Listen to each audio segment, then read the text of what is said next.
Bonjour. Excusez du retard. C'est dû à plusieurs raisons et c'est entièrement de ma faute. Je suis là pour faire une introduction pour ces journées qui vont venir, mais également pour vous parler rapidement, avant de passer la parole à Monsieur le maire et avant de passer la parole à Bas Smet. D'abord, est-ce que vous m'entendez aussi dans le fond? Non? Est-ce que vous m'entendez? Bon, ok. Voilà. Donc, nous sommes là, ici, dans la Grande Halle, pour parler, pour donner le coup d'envoi des Luma Days. Et les Luma Days sont sont la partie émergente du travail que nous effectuons avec Atelier Luma depuis 1 an et demi. Bon, beaucoup d'entre vous sont déjà au courant de ce qui se passe là-bas. J'ai pensé que le mieux, c'était de vous passer quelques images quand même du travail que nous avons effectué ici depuis quelques années. En fait, les premières images que vous voyez là font partie de notre programme artistique de 2012. C'était dans les arènes d'Arles, une exposition qui s'appelait « De la Lune en passant par la plage ». Je vais juste vous faire quelques petits commentaires des images et à la fin du PowerPoint, vous parler un peu plus précisément de ce qui se passe avec Luma Days. Voilà, Rikrit Tirevania, une œuvre de Douglas Gordon. Et ensuite, nous avions aussi pour la première fois ouvert la Grande Halle ici pour présenter ce film sur la Camargue par Doug Aitken, et qui est un film qu'il avait tourné en 2012 également. Donc c'était à l'automne, il y avait un concert, on a essayé de tester cette grande halle pour voir un peu ce qu'elle pouvait apporter et ce qu'elle ne pouvait pas. On a suivi par une présentation de l'architecte Frank Gehry. Plusieurs de ces maquettes ont été amenées ici et elles ont été chorégraphiées grâce à Tino Segal et à Philippe Pareno en particulier. Dans cette installation-là, qui est une installation d'un artiste chinois qui avait été aussi reprise par nos amis qui font des feux d'artifice à Salins-de-Giraud.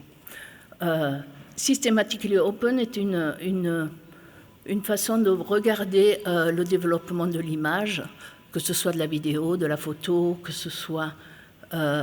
c'est toute une exposition qui va être suivie cet automne par la suite de cette exposition qui aura lieu aux Forges. L'archive qui est très importante pour la Fondation Luma, on est en train de collectionner des archives pour constituer un fonds. C'est un programme qu'on fait avec Mathieu Humery et qui est encore en cours. Voilà, on avait présenté cet été-là Impondérable, qui est... On dirait presque que c'est fait exprès, pour une fois, avec l'image. Voilà de nouveau une image de la Grande Halle, où l'année dernière, on a montré Annie Leibovitz. C'est en fait aussi une exposition d'archives, la première vraiment du programme des archives vivantes.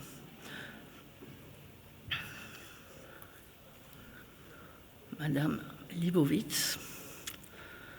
Donc tout cela se passe à la Grande Halle, où nous nous trouvons maintenant. Mais je crois que vous êtes tous familiers avec la Grande Halle. Vite, voilà. Puis, notre dernière exposition ici, l'été est surtout consacré à la photographie. Par contre, le reste de l'année, nous aimerions aussi faire d'autres expositions qui sont intéressantes pour ce que nous pensons être à la fois l'intersection avec le programme d'Atelier Luma, de Luma Days et de ce qui se passe localement. Nous avons aussi commencé à bâtir un programme de résidence.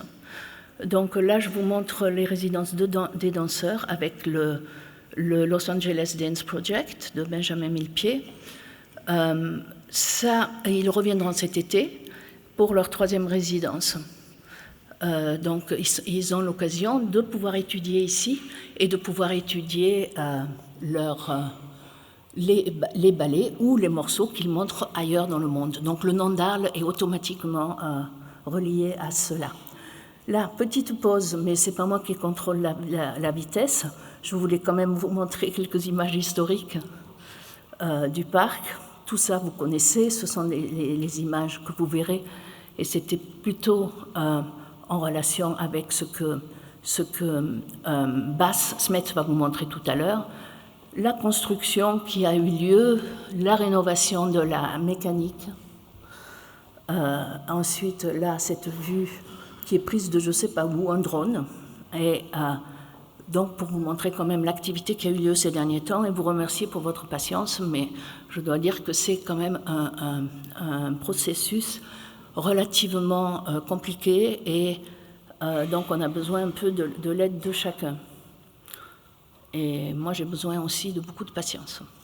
Voilà, là, le parc, ne regardez pas ces images, ça, ce ne sont que des tests, et Bas va vous parler du parc. Par contre, vous voyez qu'il y a des jeux pour les enfants, et on essaiera aussi de mettre ça en place pour que ça devienne un lieu qui soit pour tout le monde. Voilà, ce bâtiment-là, c'est notre dernière rénovation.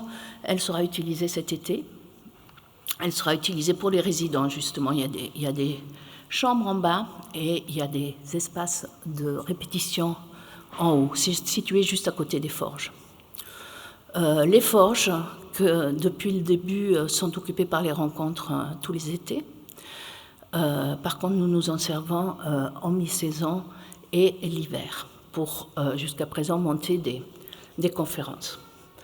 Le café des forges. Ensuite, je pense que j'ai mis aussi des images du réfectoire parce que ça faisait partie, j'allais les enlever, mais elles sont sur l'automatique.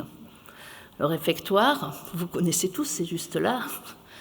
Et voilà, 3 fois le réfectoire. C'est toujours le même. Voilà, il marche aussi l'hiver. La première esquisse de Franck Guéry et quelques images du bâtiment qui datent un peu maintenant puisqu'elles sont de mars, février-mars. Vous pouvez le voir vous-même, elle commence, ça avance relativement vite. Voilà une image remarquable du coucher du soleil hivernal de Hervé Haute. Et ensuite, ces images-là, s'il vous plaît, je voulais aussi les enlever parce que c'est Bas qui va vous en parler tout à l'heure. Donc fermez vos yeux et tout à l'heure vous aurez les explications qui vont avec. Voilà, c'est tout. Ah, moi j'ai encore des images là que j'aurais bien aimé vous montrer à Florence. Voilà. L'UNESCO, le patrimoine, le maire va peut-être en parler. Regardez, voilà, c'est choquant. C'est peut-être intéressant. Moi, je trouve que c'est pas mal. On a reçu beaucoup. Alors voilà, le passage vers la Camargue, c'est quand même ce qui intéresse, en particulier moi, dans notre équipe. Et j'essaie de faire des ponts et des liens entre les deux. Nous sommes très intéressés par l'environnement depuis le début. Et Atelier Louma est un petit peu notre bras, notre outil qui nous sert à parler de ça et qui nous sert aussi à communiquer avec vous ici. Alors j'espère fortement que cette relation se passe bien et que le courant passe et qu'on puisse aborder aussi bien scientifiquement que les Louma Days de l'année dernière, qu'on puisse aborder aussi bien scientifiquement qu'artistiquement ces questions, parce que je pense que le langage artistique peut apporter beaucoup au langage scientifique. Et de nos jours, de toute manière, on est pluridisciplinaire dans le monde de l'art, mais aussi les scientifiques commencent à vraiment étudier ce qui se passe dans la tête des artistes et dans l'âme des artistes. Donc c'est relativement important et ce n'est pas du tout une chose qui est en anglais on dit far-fetched, qui est difficile. Au contraire, de plus en plus, il y aura cette intégration dans les études scientifiques, aussi bien que dans les travaux des artistes. Tout ça, c'était l'année dernière. On était dans la mécanique. C'était à peu près à la même époque, il y a 1 an. Donc, on se réjouit beaucoup. On travaille avec Offprint, et chaque fois, on essaie, avec le thème duquel on parle, on essaie d'illustrer ça et d'accompagner ça avec la librairie d'Offprint. À l'arrière de la mécanique, pour l'instant, l'atelier Luma, avec tous les chercheurs qui sont des designers, mais qui utilisent des produits qui sont issus beaucoup de la Camargue et certains aussi au nord d'Arles. On est allé jusqu'à... Voilà, là, ça va bientôt être fini. Vous pourrez peut-être l'arrêter sur cette image. Si on y arrive, voilà. Merci. Et remettre l'autre image, s'il vous plaît. Non, justement, on peut l'arrêter. On peut arrêter le PowerPoint. À moins que ça vous intéresse. Donc, voilà.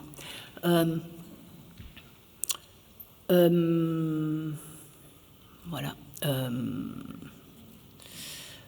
Je souhaite que, durant ces Luma Days, pour lesquels je veux remercier toute l'équipe qui s'en est occupée, et aussi tous les invités, les experts extérieurs, un très bon début. Les Luma Days sont vraiment la partie émergente de l'iceberg. En fait, on va présenter le résultat des recherches qu'on a fait depuis cet automne.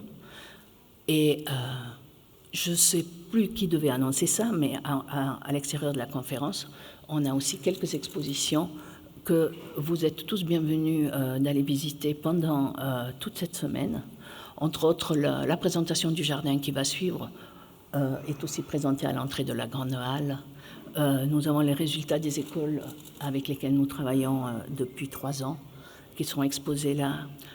Aussi le stage, enfin le workshop qui a été fait sur la partie de vivre dans les territoires inondables. Cet après-midi, il y a une conférence à ce sujet. J'espère que vous avez tous pris des programmes et que vous arriverez à suivre au fur et à mesure ce qui se passe. Par contre, si vous êtes là qu'aujourd'hui, je vais me taire que ce matin pour laisser la place à Monsieur le maire et également, et surtout, pardon Hervé, à Basmetz pour qu'il puisse vous présenter les travaux du jardin. Ensuite, si vous avez des questions, vous êtes bienvenus de nous en demander. Voilà. Welcome et un bon début à ces Luma Days. Merci.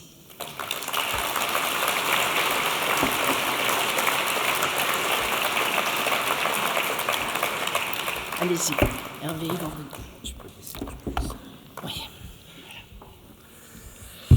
Madame la Présidente, merci beaucoup de cette belle initiative, les Luma Days, qui se succèdent session après session. J'avais eu le plaisir d'introduire avec vous les premiers Luma Days.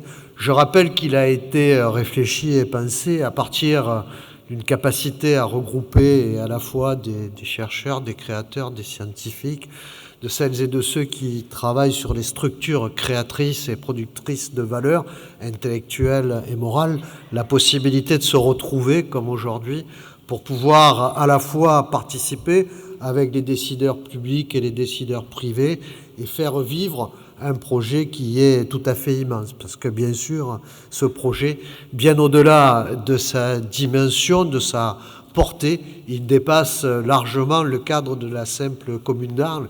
Il est à la fois un projet régional voulu par le président de région Michel Vauzel. Il est aussi qui a permis l'acquisition des terrains et donc de commencer à lancer les opérations avec la Fondation Luma et Maya Hoffman. Il est aussi le projet de 2 présidents de la République, François Hollande et Emmanuel Macron, puisqu'ils ont tous les deux confirmé le projet qui est en face, la tour de Franck Gehry, qui est celui de l'École nationale de la photographie, avec un architecte aussi tout à fait magnifique qui est Barani.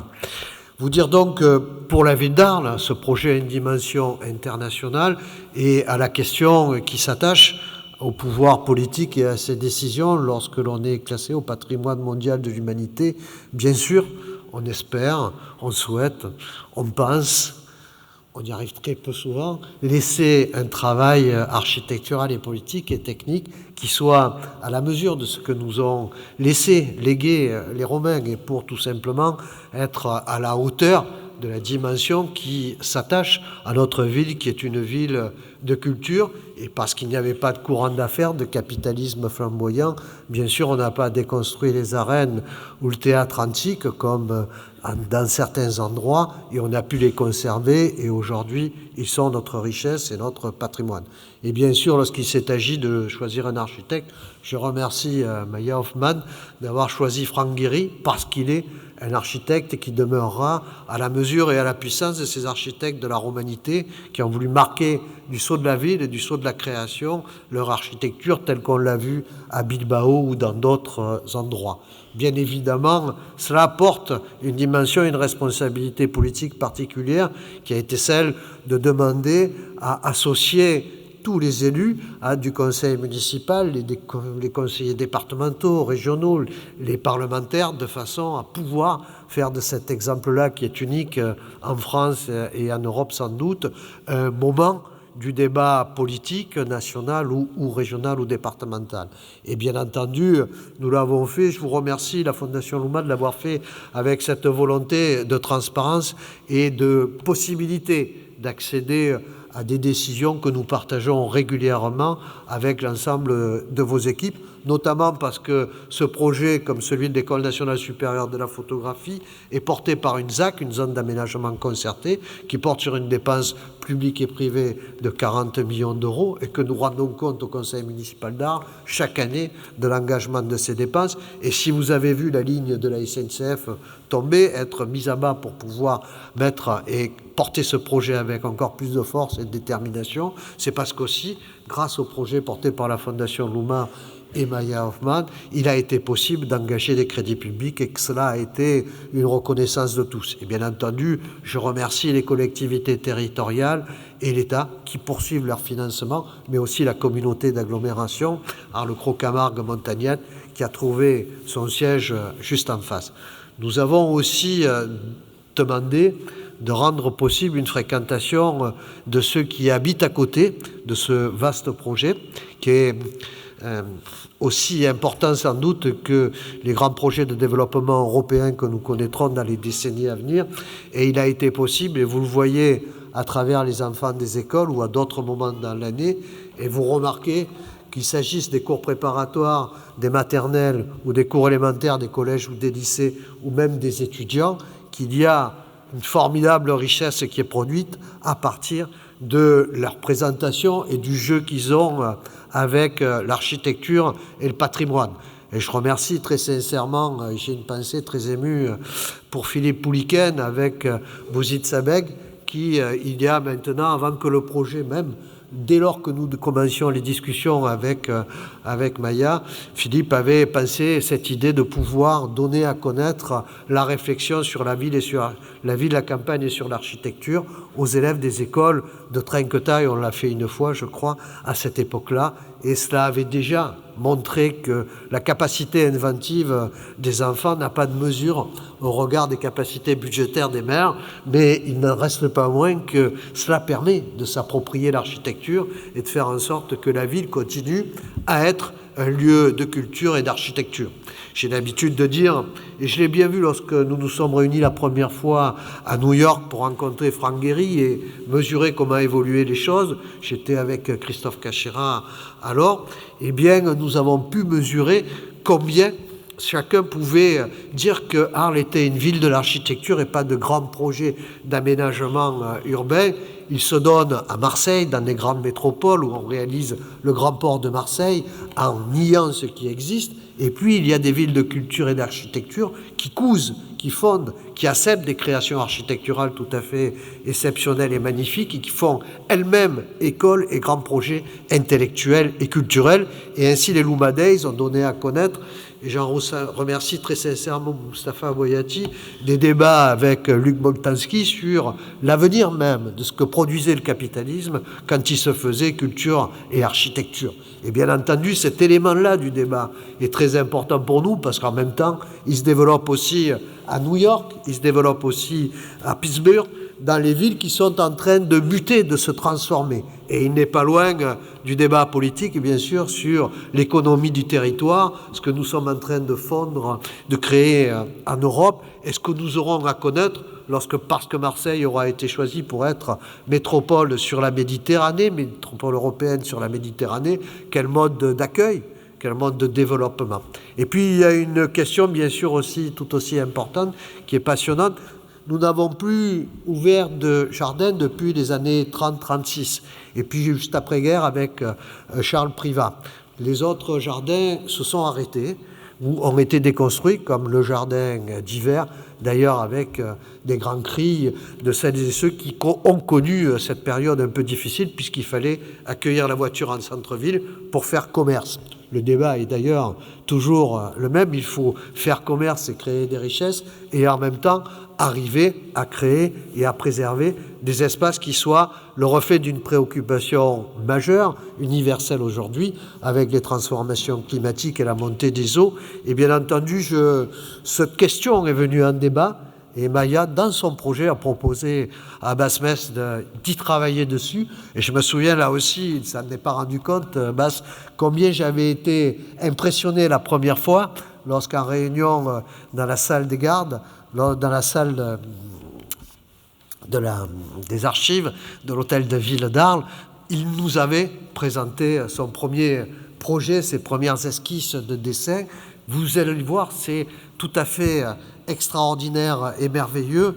Et donc, je souhaite que nous puissions continuer à produire de nouveaux projets qui soient à la mesure. Et je remercie bien sûr, et j'ai une pensée à ce moment-ci bien sûr pour Luc Hoffman, car je sais qu'il appréciait particulièrement ce choix d'un développement pour ce lieu qui est un lieu historique, une reconversion d'une économie du rail en économie de la culture et qui est à la dimension et à l'image de notre ville. Merci beaucoup et vive la Fondation Luma. Merci.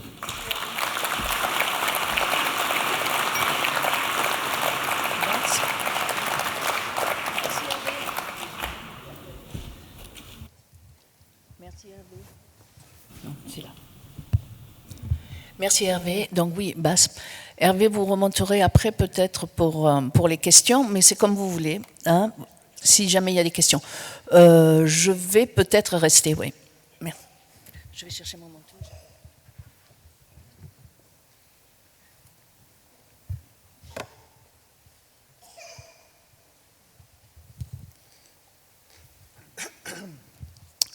Merci, Monsieur le maire. Merci, Maya. Bonjour à toutes et à tous. On fait un petit changement d'ordinateur et puis c'est parti.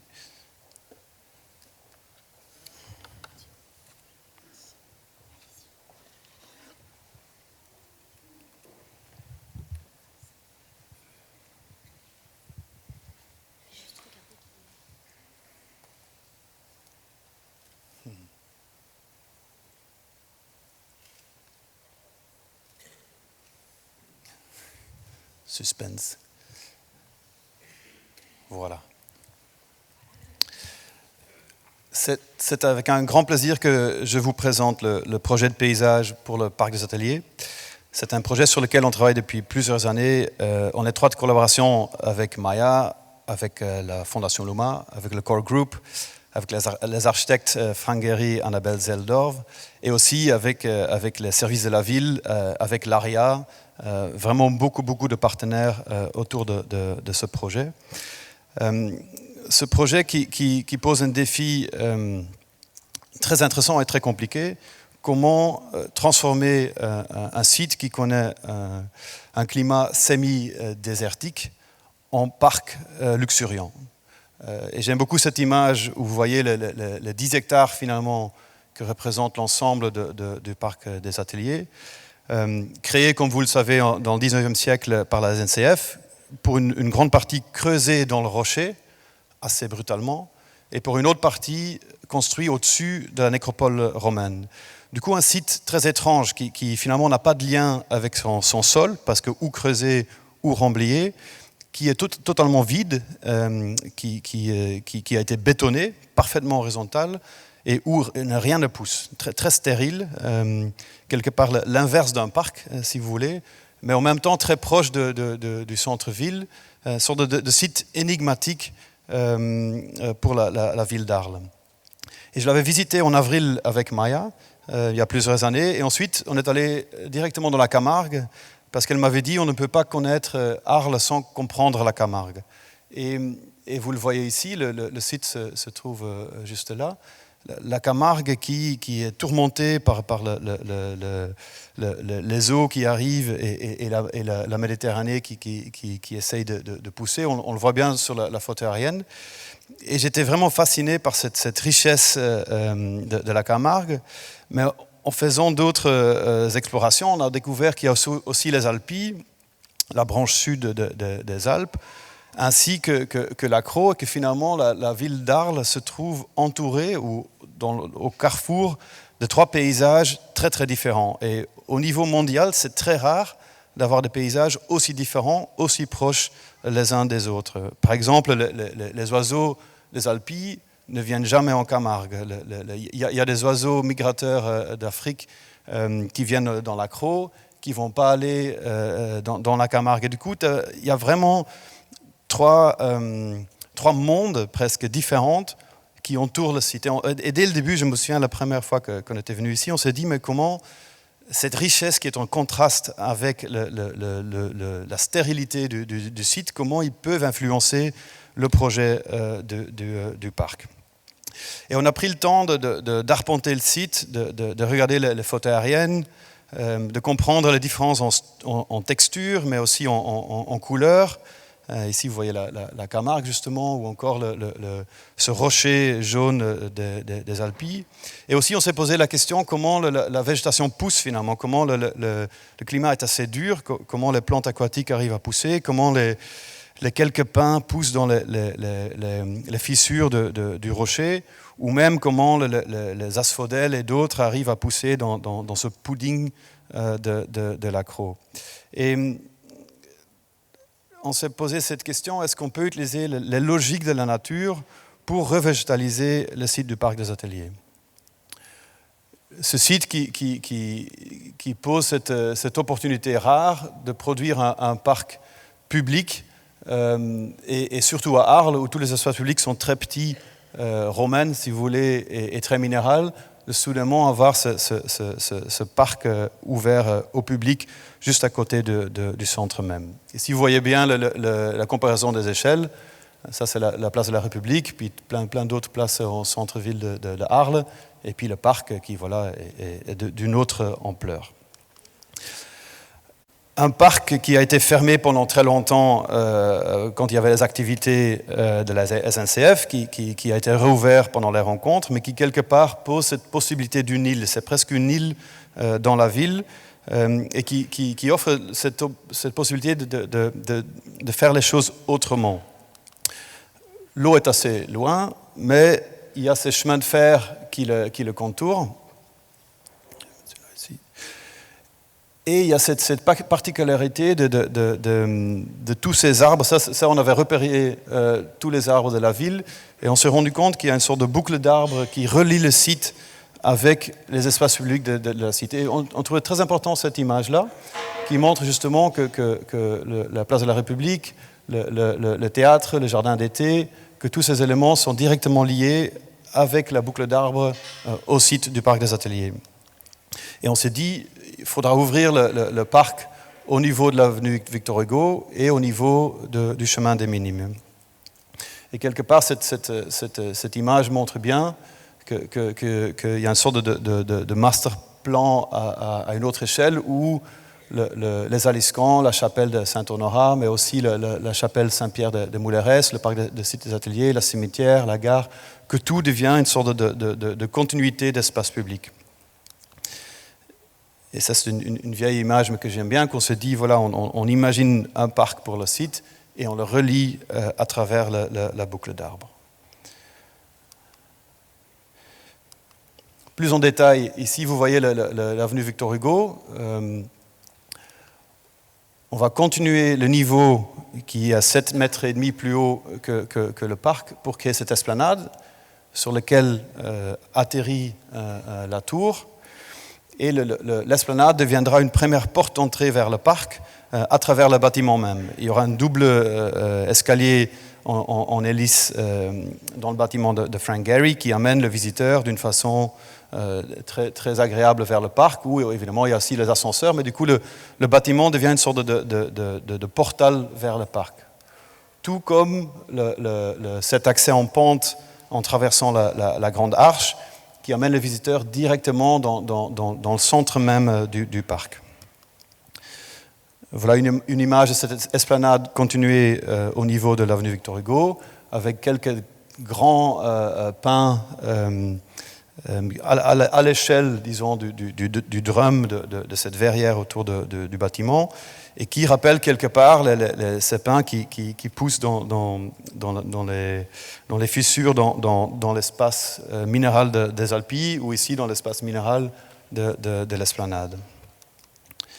Ici, vous voyez cette tunnel végétal qu'on veut créer une fois qu'on passe l'arche sur l'avenue Victor Hugo, axé sur la chapelle de Saint-Honorat, et qui crée un moment de fraîcheur, un moment à l'ombre, avant de découvrir le parc juste après le bâtiment de la formation. Et encore le raménagement qu'on est en train de faire en ce moment avec l'AREA de l'avenue Victor Hugo, où on va continuer le même béton lavé de part et d'autre de l'avenue, replanter les micocouliers et de créer cette place entre l'école de la photographie et le bâtiment de la Fondation Loumar. Ces travaux sont en cours. J'imagine qu'il y en a beaucoup qui l'ont subi. On vous remercie de votre patience. Dans les semaines qui suivent, on va terminer le trottoir nord de l'avenue. Ici, vous voyez ces micocouliers replantés. Il y a une série qu'on a conservée. Et on a coulé déjà la moitié de l'avenue. L'autre moitié sera coulée aussi dans les semaines qui suivent. L'entrée principale du nord, il y a aussi une entrée principale au sud, directement en lien avec les Aliscamps. On a créé cette petite placette qui n'a pas de nom. Aujourd'hui, c'est le croisement du chemin des Muraillettes et chemin des Minimes. Peut-être il faudra imaginer une sorte de placette des Muraillettes ou placette de Craponne ou placette du parc. On a planté 8 érables de Montpellier. Et l'ouverture du mur ici servira pour une entrée au sud. Une troisième entrée est une entrée plus logistique le long du rail, où il y aura un grand parking et les livraisons pour la tour ainsi que pour les autres bâtiments. Là, vous voyez les arbres, la grille manque encore. Mais vous voyez aussi le travail qu'on a fait sur le béton. On ne voulait pas juste goudronner, évidemment, mais on a cherché un granulat en lien avec le site. Et finalement, on a utilisé le lit de fleuve du Gardon. Le Gardon, c'est le dernier ruisseau qui se jette dans le Rhône avant qu'il se jette dans la Méditerranée. Du coup, un lien direct aussi avec le passage de l'eau, les fleuves et le vent. Et aussi un travail sur la couleur pour reprendre les couleurs des murs qui l'entourent. Ici, on est dans le chemin des Minimes ouest, où on va couler ce même type de revêtement clair dans les semaines qui suivent, pour avoir cet accès dans le même teinte. Comme vous voyez, tous les travaux autour du parc sont en cours. Les travaux du parc même commenceront en octobre, après les rencontres, et après que la base vie sera déplacée, la base vie qui actuellement occupe justement une grande partie du parc futur. Alors le parc futur, je vous le montre en quelques images. Aujourd'hui, comme je vous l'avais dit, il connaît vraiment un climat semi-désertique, très très très chaud en été, et sans protection contre les vents hivernaux en hiver. Il n'y a pas d'arbres, il n'y a rien qui protège les utilisateurs. Et en plus, il y a des contraintes assez compliquées. Comme je vous l'avais dit au début, il y a une limite de la zone archéologique sensible. En fait, jusque-là, la SNCF avait tout enlevé et un peu mis les sarcophages de part et d'autre, comme vous les retrouvez sur le site, par exemple ici. À partir d'ici, ils ont remblayé, ce qui veut dire qu'il y a probablement, même sûrement, des sarcophages et peut-être autres éléments archéologiques sensibles. Du coup, on n'a pas le droit de creuser ici. On a le droit de creuser partiellement sur cette partie-là. Deuxièmement, il y a des bâtiments ouverts au public. Du coup, il y a tout un cheminement des pompiers nécessaires. Et troisième élément, c'est toutes les canalisations, justement, pour approvisionner les bâtiments d'électricité, d'eau, de tout cela. Du coup, il y a une sorte de dessin des contraintes qu'on a oublié un moment. Et on s'est dit, si on ne faisait rien, si on laissait faire la nature qui est tellement puissante ici à Arles, qu'est-ce qu'elle aura fait? Et on s'est dit, peut-être le vent, et on a fait cette étude de vent, le Mistral, qui vient du nord-ouest, aurait amené des sédiments à travers le couloir du Rhône, et aurait peut-être créé une sorte de topographie. On s'est dit, peut-être cette topographie, directement liée au bâtiment, à la tour, aurait pu creuser une sorte de dépression devant la mécanique pour déposer les sédiments un peu plus loin. Et cette topographie aurait pu créer toute une série de milieux naturels.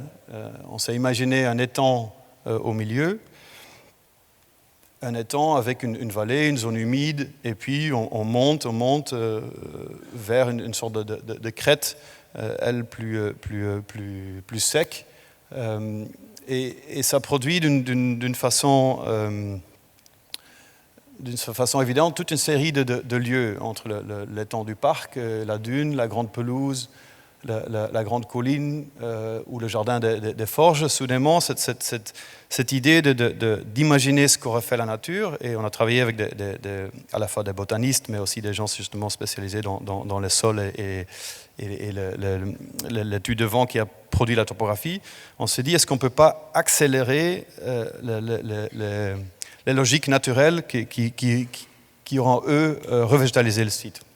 Et du coup, utiliser toutes les stratégies de la nature, utiliser la végétation qui arrive à pousser dans les Alpilles, mais aussi la végétation qui pousse le long de l'eau dans la Camargue. Et quelque part, imaginer d'utiliser toutes ces stratégies, de produire un paysage hybride, à la fois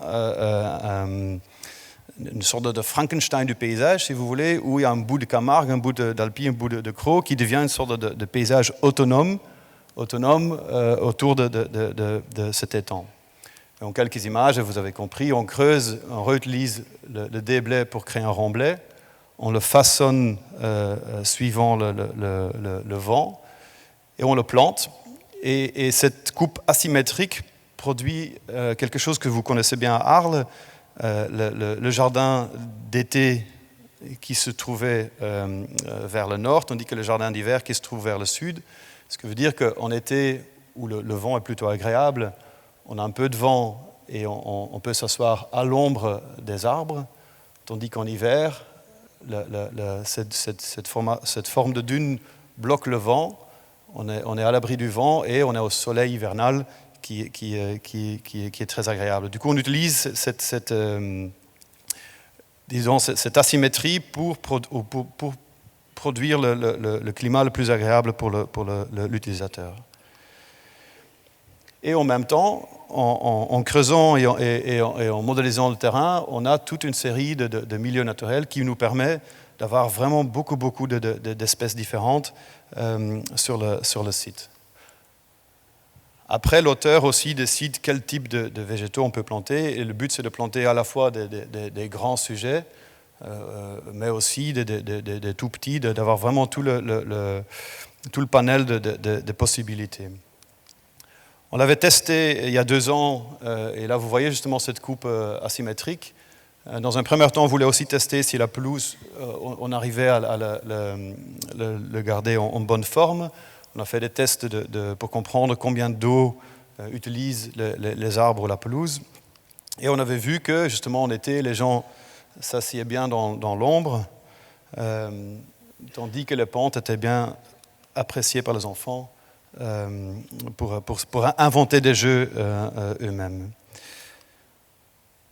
Aujourd'hui, on est en train d'établir la liste des plantes et du coup, on puise vraiment dans toutes les possibles autour de la ville d'Arles. On aimerait bien aussi, évidemment, en lien avec le travail extraordinaire de Luc Hoffmann,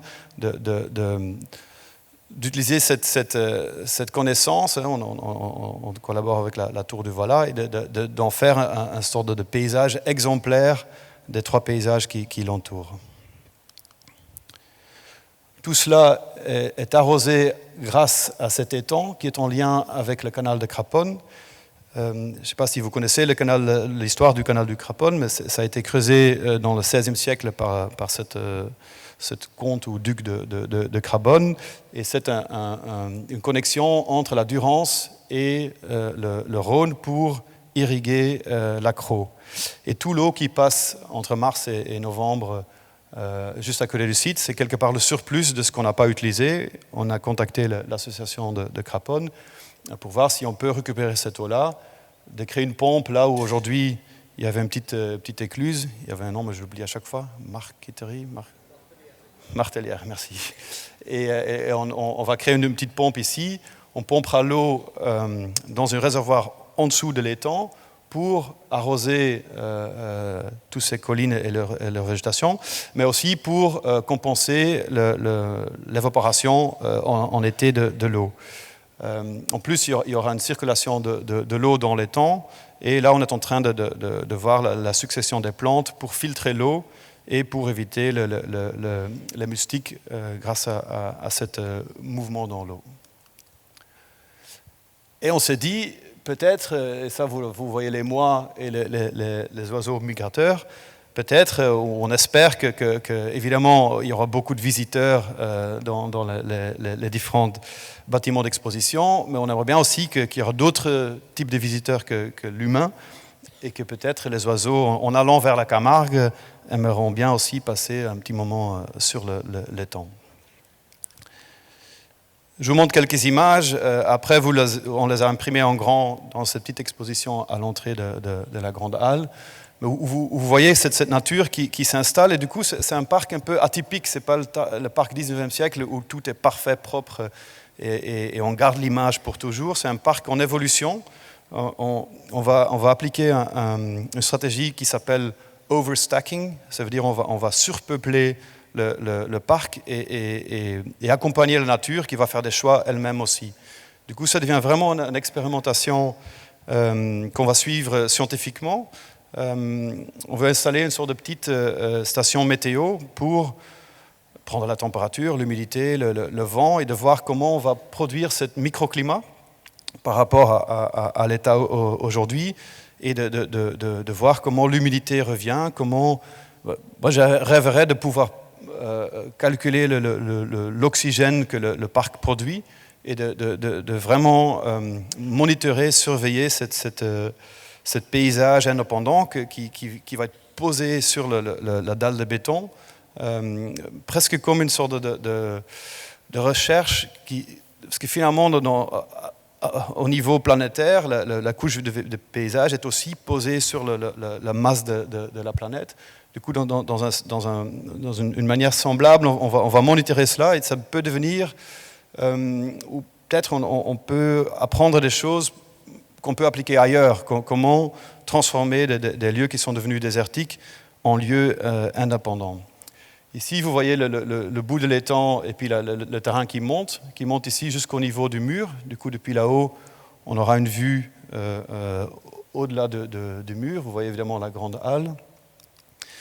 Et depuis cette petite colline, on a cette vue plongeante sur l'étang et sur la tour. Et là, vous commencez à comprendre comment, on voit à la fois Camargue, Alpi et Crau en même temps dans cette image.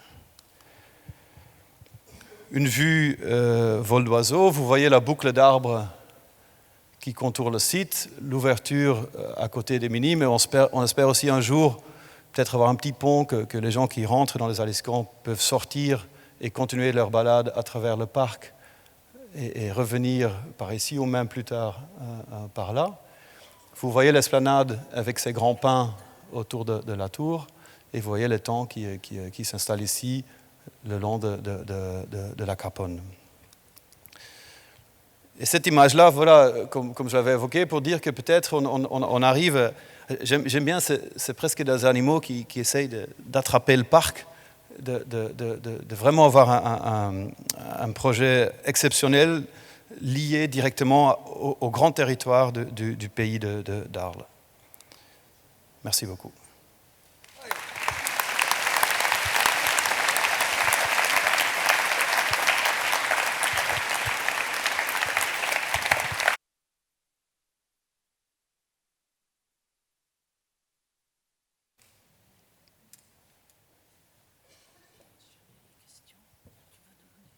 Si vous avez des questions, je ne sais pas s'il y a un micro pour la salle.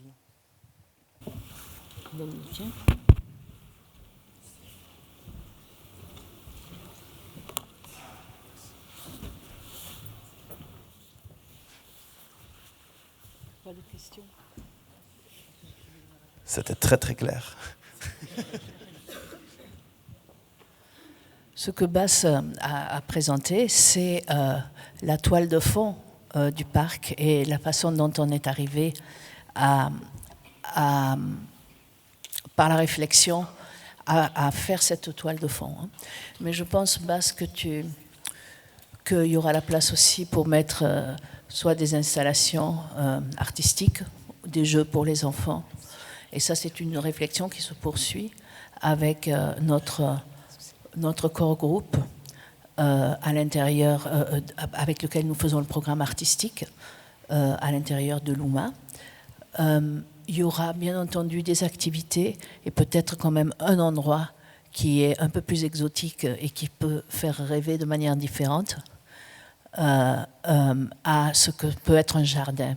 Il y aura des fleurs aussi, ça va suivre la saisonnalité. Donc, si vous voulez, cette toile de fond va permettre d'avoir des projets au fur et à mesure et elle sera évolutive. Je pense que j'ai bien compris ça. C'est bien de le préciser, le grand défi, c'est de transformer le climat, d'en faire un parc. Et ensuite, évidemment, on va penser au mobilier urbain, aux jeux d'enfants, aux activités. Mais le grand défi en premier lieu, et on l'a vu comme ça, c'est cette transformation. Et ensuite, comme Ayal disait, tout le travail avec les artistes et de penser tous ces éléments qui vont s'ajouter au parc.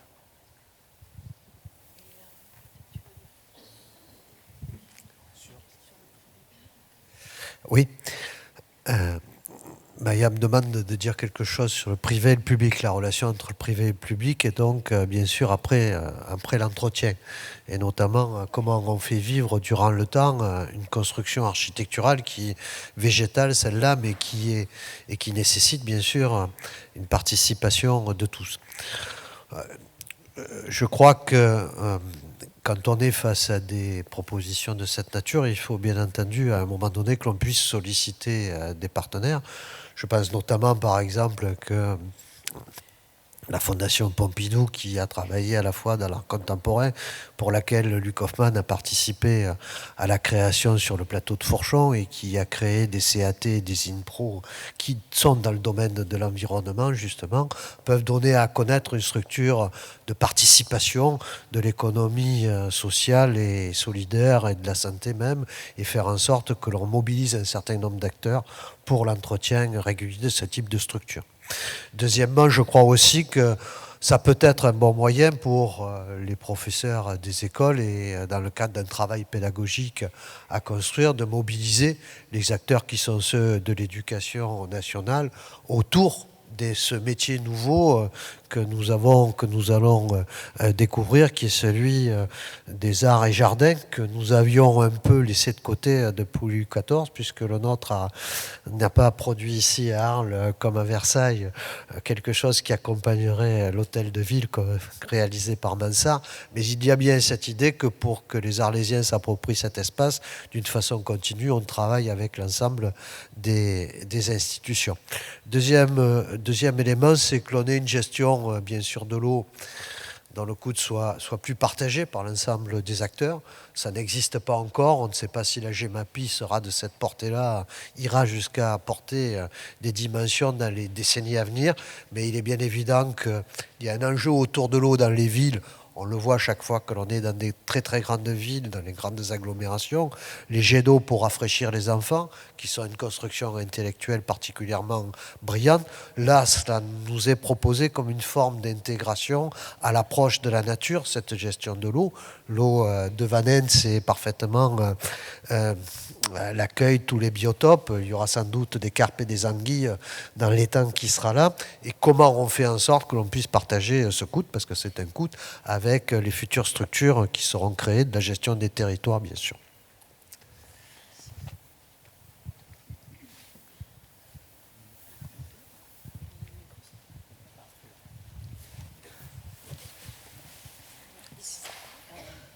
C'est madame qui a... Il y a une question là aussi, excusez-moi.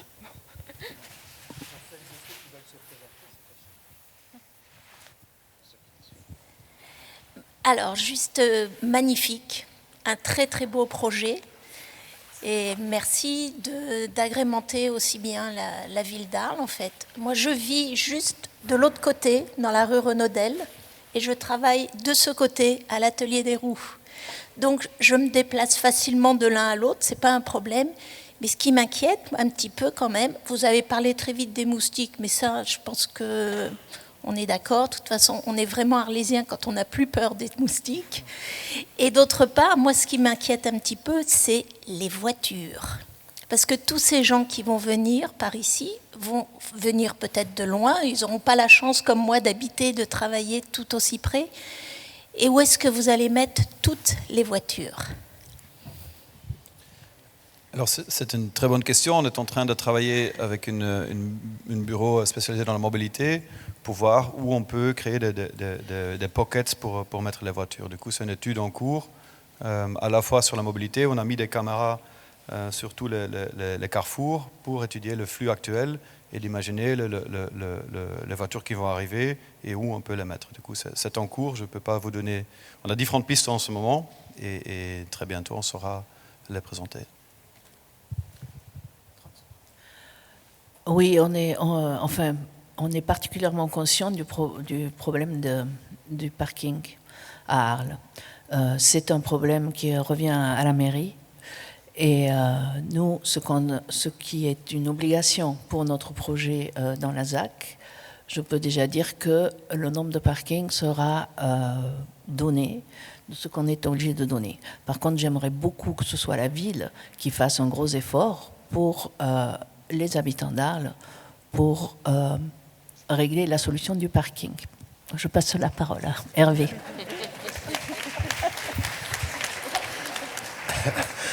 Donc là, il faut que je fasse très attention à ce que je dis, parce que comme je serai plus maire dans 2 ans et que des candidats sont présents... Non.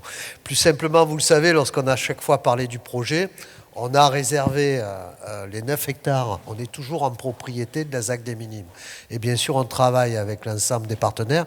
Il n'y a pas que la ZAC des Minimes. Lorsqu'on est rue Mireille, et on peut passer par le petit Port-Noir, où on a d'autres accès, il y a des espaces qui peuvent être et qui sont dans un projet urbain évolutif. L'idée générale, c'est que, bien entendu, on puisse servir les fonctions de l'école, puisque l'école est quand même un établissement qui reçoit une centaine de personnes.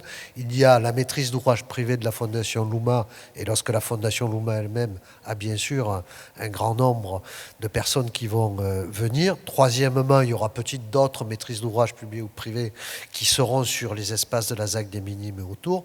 Et bien entendu, on doit trouver, nous, avec les études qui seront faites et puis les points de vue qui seront exprimés par les élus, la capacité à répondre à cette question technique.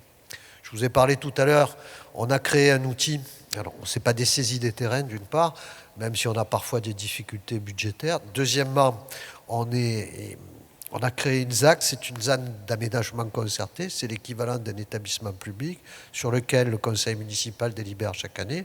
On a, nous, décidé d'une capacité contributive annuelle en crédit de paiement de 500 000 euros.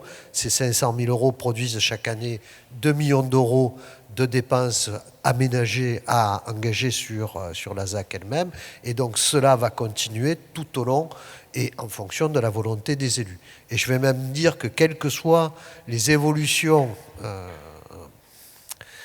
politiques de communes nouvelles, d'intercommunalité, voire de relations du Pays d'Arles à la métropole, il restera à affirmer cette relation et la place de ce projet particulier dont on sait qu'il sera porté bien sûr par l'ensemble des acteurs politiques qui sont républicains puisqu'ils ont une vraie dimension pour l'avenir et la place d'Arles par rapport à la Méditerranée elle-même. Et donc les parkings seront sur ces espaces-là que nous déciderons ensemble. Et ce sont des formes, d'ailleurs vous avez vu la plateforme de Vinci s'est déplacée. Vinci n'est pas parti parce qu'ils espèrent bien continuer à travailler avec nous sur les aménagements et qui seront à la hauteur. C'est-à-dire qu'on a présenté, Patrick Chauvin est là d'ailleurs, on a travaillé et présenté plusieurs scénarios qui sont rendus possibles en capacité, en nombre et en coût.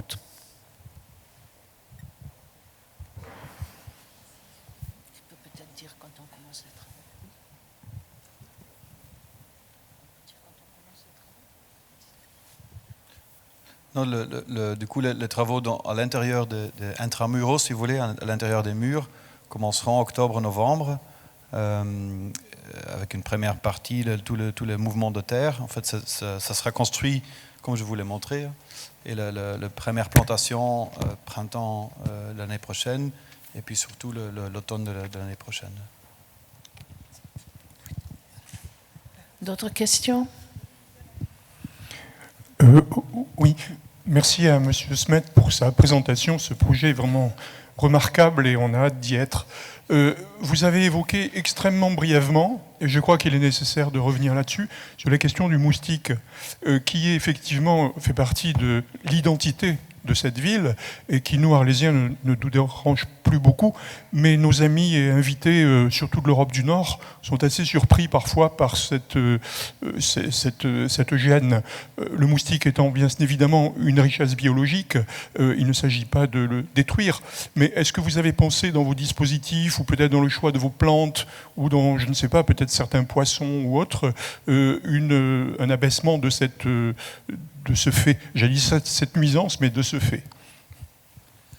Oui, tout à fait. On a pensé au choix des plantes et on travaille justement avec des botanistes là-dessus pour le définir.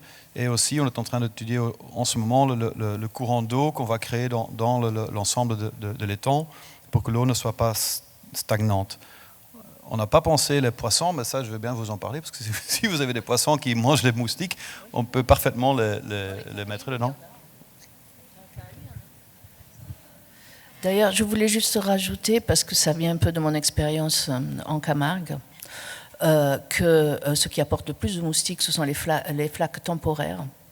Donc, probablement ce qui se passe aujourd'hui avec le soleil de demain et après-demain, qu'on espère, ça apportera plus de moustiques que ce que notre étang apportera. D'ailleurs, j'en suis sûre parce que c'est scientifiquement prouvé. Pour les poissons, je sais que dans les Caraïbes, il y a des espèces qui mangent les larves de moustiques.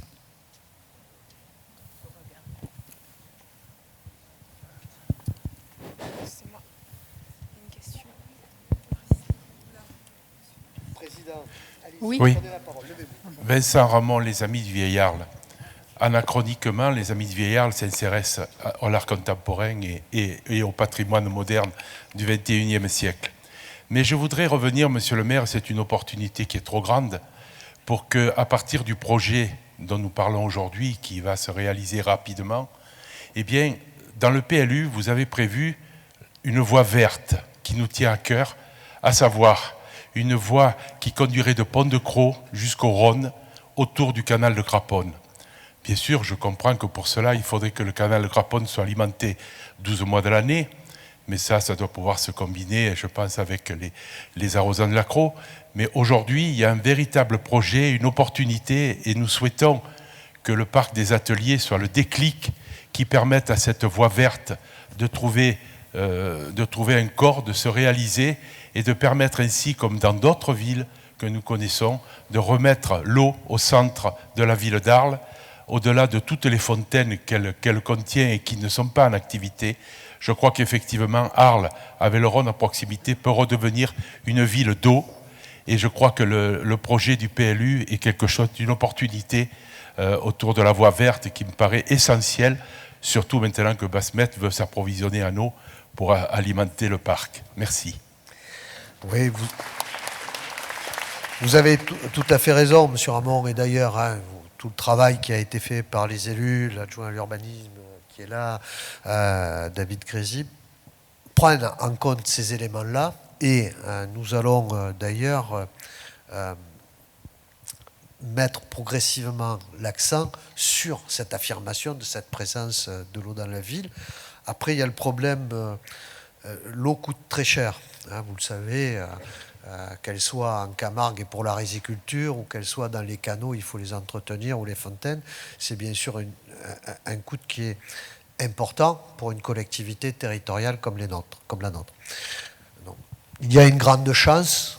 Le gouvernement a décidé d'une nouvelle loi qui s'appelle GEMAPI. Alors, elle ne trouve pas aujourd'hui son application parce que le Sénat, le groupe des Républicains du Sénat l'a remis en débat. Et ce qui aurait dû, vous allez recevoir un élément d'ailleurs de fiscalité additionnelle qui s'attache au financement des politiques de l'eau. Et bien entendu, je souhaite que dans l'échelon territorial qui sera créé pour administrer les localités, je vais le prendre comme ça, quelles que soient les évolutions de l'avenir, le problème réglementaire du financement de l'eau et de son usage soit réglé. De toute façon, par ce projet-là, nous allons régler en partie l'idée générale qui va nous guider maintenant, c'est de pouvoir prendre acte, activer et commencer à gérer notre eau dans la ville. Jusqu'à présent, on savait gérer l'eau en Camargue, mais maintenant, on va pouvoir apprendre à gérer l'eau dans la ville, et je pense que ça sera aussi un bon moyen d'associer les enfants des écoles à cette dimension intellectuelle et politique qui est celle de la gestion de l'eau. Oui, je voulais vous dire par rapport aux moustiques, la pollution de la voie rapide va nous faire mourir bien avant les moustiques. C'était pas une question, c'est une position sur le contournement autoroutier. Oui, bonjour, j'ai apprécié votre projet de recréer dans ce parc une symbolique des 3 paysages majeurs de la région, la Crau, les Alpilles et la Camargue, mais vous avez prononcé sans cesse le mot de nature.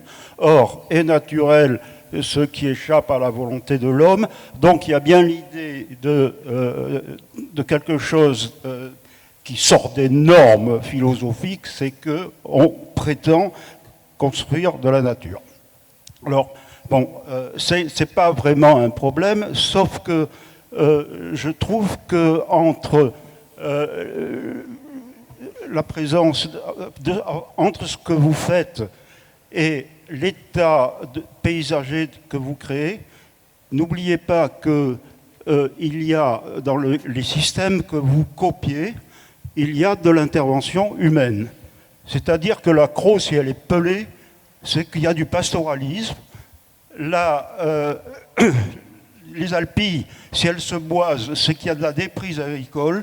La Camargue, s'il y a beaucoup d'eau, c'est qu'il y a de la riziculture et des cultures irriguées, il y a la nécessité de dessaler les sols.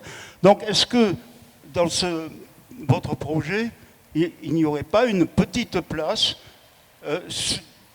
consacrée à cette espèce de médiatisation entre votre projet et la nature, cette médiatisation par l'usage humain de la nature. Voilà. C'est très juste ce que vous dites. On ne prétend pas faire de la nature. On essaye de comprendre comment la nature fonctionne et on essaye d'utiliser ces logiques. Après, on produit du paysage et pas de la nature. un paysage spécifique aussi aux usages. Et ici, on n'est pas dans une sorte de site naturel, on est dans un site d'exposition, mais on trouve ça important de ramener cette référence au paysage qui l'entoure pour éviter de faire juste l'aménagement autour de 5 salles d'exposition. Le but, c'est de créer une sorte de paysage indépendant. On en a beaucoup parlé avec Maya aussi, que Arles, c'est pas Paris. En hiver, il y a beaucoup moins de gens qu'en été. Du coup, on trouvait important de créer un parc qui quelque part suffit à lui-même, que quand il est vide, il est pas vide, mais il est lui-même. Et ça, c'était toute une recherche de trouver le... C'est pour ça que je disais, c'est pas un parc 19e siècle, c'est vraiment un parc 21e siècle qui répond à toutes ces questions. Vous êtes où? Ouais. Ah bon, voilà. Je dois dire aussi qu'il y avait quand même un cahier des charges, une définition de par ce qu'on aimerait créer ici dans le groupe de réflexion de l'UMA pour BAS.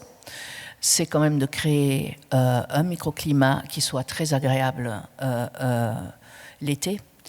Donc la plantation d'arbres dépend vraiment de ce principe et de ce but qu'on voudrait atteindre, que ce soit plus agréable aussi comme cheminement et que ça puisse accueillir des activités tout le long de l'année.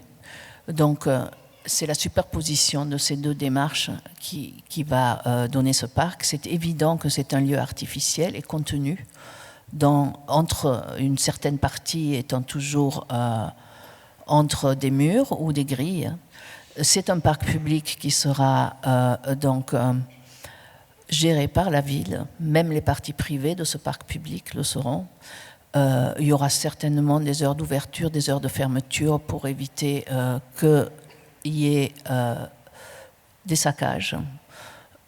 Et je pense que tout ça, ça peut-être aussi répondre à vos questions. Il n'est absolument pas question de se substituer à la nature, mais au contraire, par l'observation de la nature, d'accompagner et de voir ce qui peut pousser ici sans mettre trop la pression à la mairie qui, avec peu de moyens, sera, je pense, en mesure de faire fonctionner ce projet.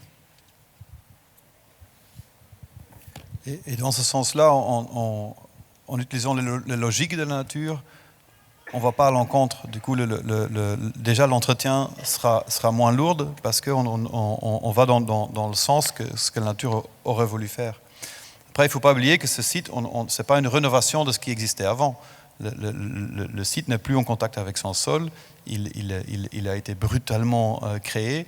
Du coup, c'est l'occasion de créer cette nouvelle nature, si vous voulez, ou ce paysage qu'on a dû imaginer pour retrouver de la vie sur le site. Je me présente, je suis président des anciens combattants et fils de cheminots. Les cheminots, vous voyez, ont décidé de planter un cèdre qu'ils ont appelé le cèdre à la liberté. J'espère que vous n'allez pas le couper.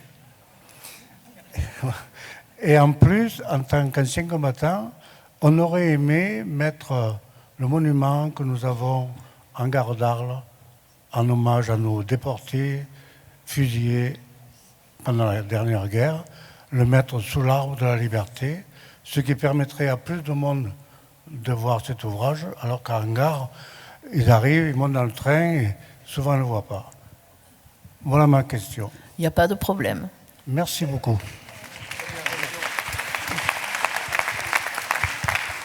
Les premières réunions ont eu lieu avec les représentants des syndicats de cheminots et donc même le choix de l'emplacement et le choix du bâti qui sera fait pour supporter la plaque. Et normalement, le 8 mai de l'année prochaine, on devrait déposer les gerbes à cet endroit-là, peut-être, selon l'avancée du chantier.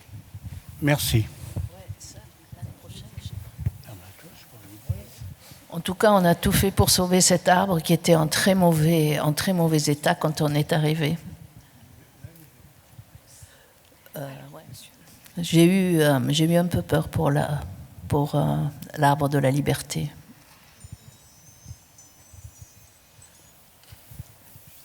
Oui, bonjour.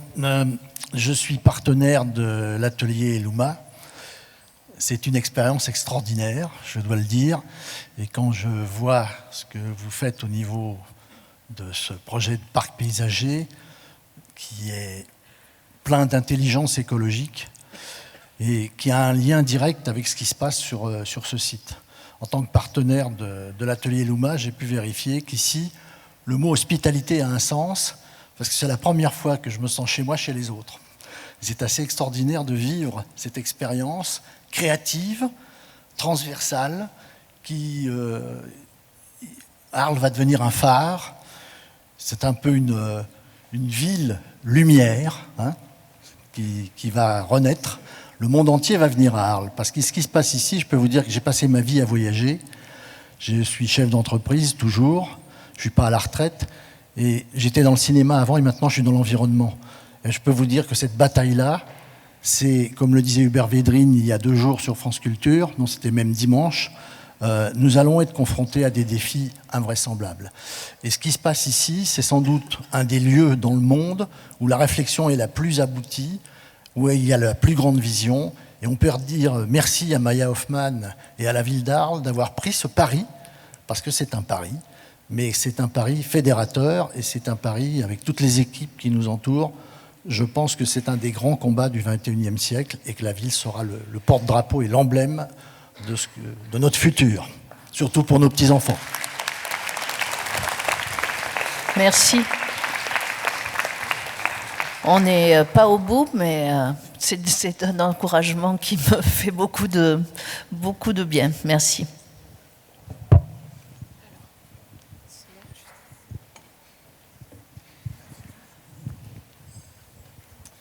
Bonjour, Michel Bouisson, le Credo à Ravaison. Avant de poser ma question, je voudrais d'abord vous dire combien nous sommes ravis, et pour rejoindre ce que M. vient de dire, de l'implantation de la fondation, et puis bien sûr, M. Smet, de son aménagement. Par contre, vous ne nous avez pas parlé du lien avec la romanité du quartier, et surtout le lien qu'il y aura avec la tour, surtout. Voilà, merci. La tour, vous comprenez la tour Louma? Oui, bien sûr. Je pensais à Saint-Honorat. Petite tour. Non, ce qu'on a essayé de faire, et c'est vraiment un travail fait avec l'architecte de la tour Frangheri, c'est de lui trouver une sorte d'environnement dans lequel il peut atterrir. Du coup, il y a ce niveau de l'avenue Victor Hugo qui est tendu pour créer l'esplanade. On a positionné très précisément 8 pins qu'on est allé chercher dans la pépinière, on les a réservés, ils sont prêts pour être plantés dès que le chantier le permet. Mais du coup, on a essayé de créer ce moment où on arrive depuis la ville, les arbres quelque part cachent le bâtiment puis le dévoilent, il y a tout un parcours qu'on a créé ensemble pour se retrouver à l'intérieur de cette verrière qui crée une sorte de climat déjà amélioré. Et qui permet ensuite de découvrir à la fois la tour et le parc. Du coup, ça, c'était un travail qui a été fait. Aussi, le sol ou la matérialité de l'avenue Victor Hugo sera continuée afin de créer cette extension presque naturelle du niveau de l'avenue. Est-ce que cela répond à votre question? Oui. On est situé entre la ville ancienne et les Aliscamps. On va pouvoir créer un nouveau passage, un nouveau lien entre ces 2 quartiers. L'entrée du parc, qui est l'entrée traditionnelle du parc des Ateliers, fera lieu d'entrée également. L'entrée par la tour sera ouverte au public et ce sera non payant pour rentrer, donc ça accueillera tout le monde. Cette tour-là présente la 2e porte d'entrée. Moi, j'aimerais bien en fait que ce soit la première porte d'entrée parce qu'il se passera des choses dans on appelle ça le drum. Comment est-ce qu'on l'appelle ici? On dit la verrière qui est autour sera pleine d'activités qui seront intéressantes. Je le pense, en tout cas, un petit peu comme ce que vous pouvez voir ici d'ailleurs.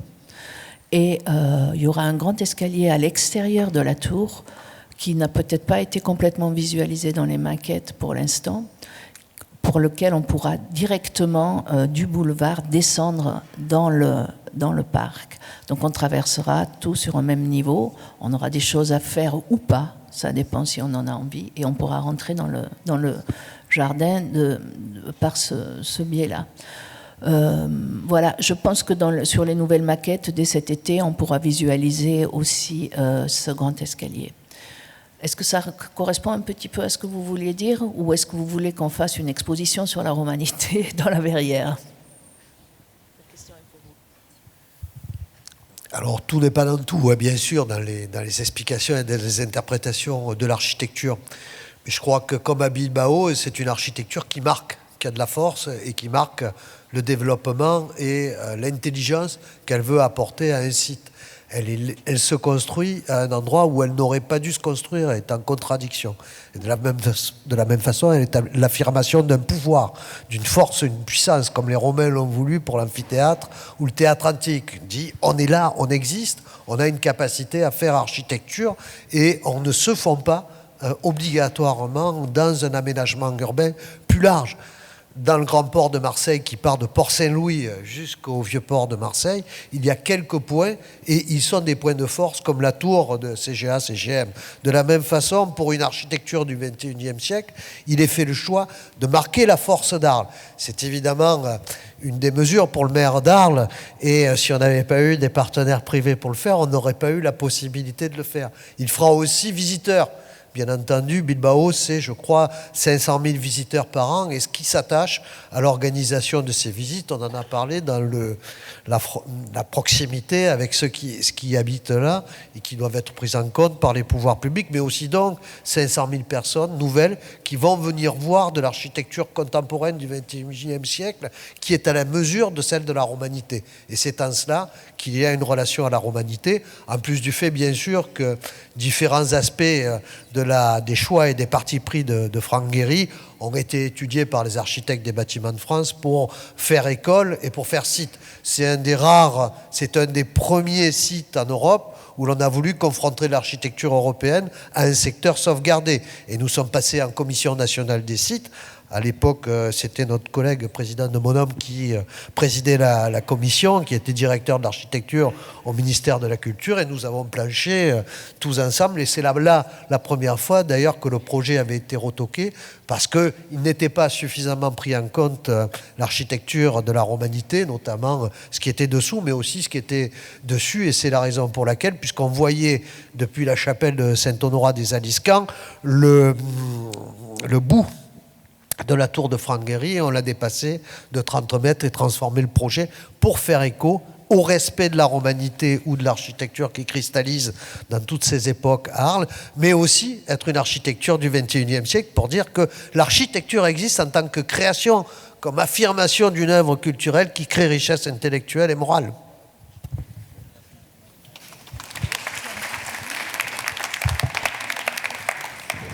Oui.